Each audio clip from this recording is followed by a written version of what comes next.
I think we just feel such a debt of gratitude to Richard Radcliffe, who has campaigned so ceaselessly. And I think he's the kind of person who shows politicians what they need to do.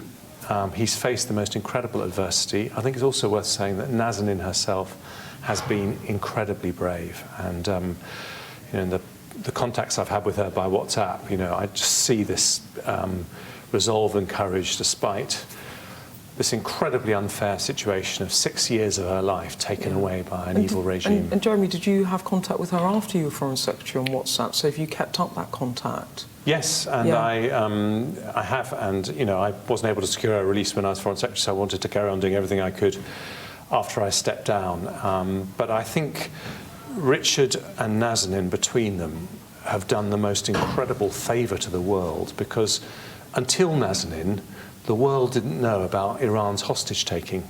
And the reason was because whichever country it was, the Foreign Ministry would advise the family of a hostage, don't talk about it, we want to negotiate this in private. Richard ignored that advice, including from the Foreign Office, and he said, I'm going to tell the world what's going on here. And so it's not just about Nazanin's release, it may be that we can bust open this scandal and put a stop to it once and for all. And Jeremy, this has been a protracted battle. As I said, you were a Foreign Secretary dealing with this. There's been 5 Foreign Secretaries dealing with it, 3 Prime Ministers. Why has it taken so long, and why is now the moment that Nazanin and others have finally been released? Well, it shouldn't have taken so long. And I think it was, if you want to know the reasons, I think it was because Iran linked it to the payment of a historic debt. Successive British governments felt uneasy about paying something that might be perceived as a ransom. Of course, it's not a ransom, it's a historic debt that we accept that we owe Iran. And then when we decided, which I think happened during my time as Foreign Secretary, that yes, we were going to pay this debt, there was then the mechanics of how you pay it when Iran has sanctions. And the truth is that we're there today. Today is a day of celebration, but when the dust settles, I think we will need to ask ourselves, why did it take so long to resolve this issue, as a result of which it's been 6 years of Nazanin's life? Well, the Labour Party did say in PMQs today that they wanted a review into this case and how, as you said, it took so long to resolve. Would you agree with that this needs to have a review so it never happens again?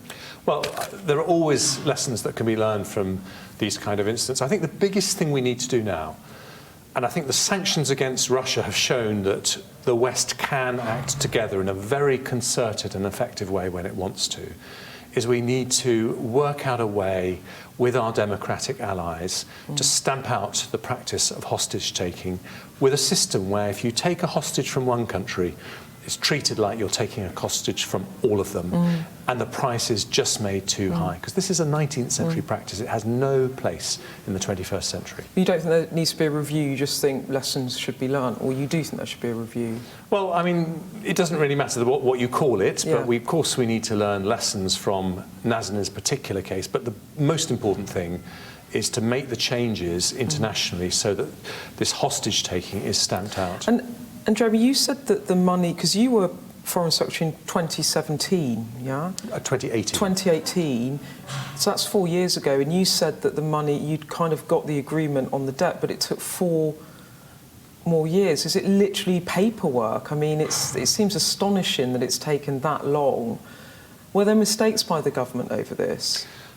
I don't know whether you can say there were mistakes, and I think today we have to recognise that Liz Truss has painstakingly negotiated a deal that have got 2 people out and 1 person released from prison. So I think it is a day when we should recognise that a lot of work by a lot of people has led to the right outcome. But I think, yes, there are practical difficulties, there were sanctions against Iran, but why did it take so long? Of course people want answers to those questions. Yeah, and what I mean is what has changed that meant Liz Truss could kind of close the negotiation that you couldn't close 4 years ago? Because you obviously were some way on the path. I mean, what changed? Was it the government's approach changed or the environment changed? I think you have to ask that question to Liz Truss, because she will be able to tell you exactly what happened. But I think there were all sorts of factors like the reality that to pay this money we had to have a waiver from the United States because any bank used to pay the money would get sanctioned by the United States and would be unable to do business in the United States. So whether that was the route that was taken, I don't know. But there is a lot of complexity in sorting this out.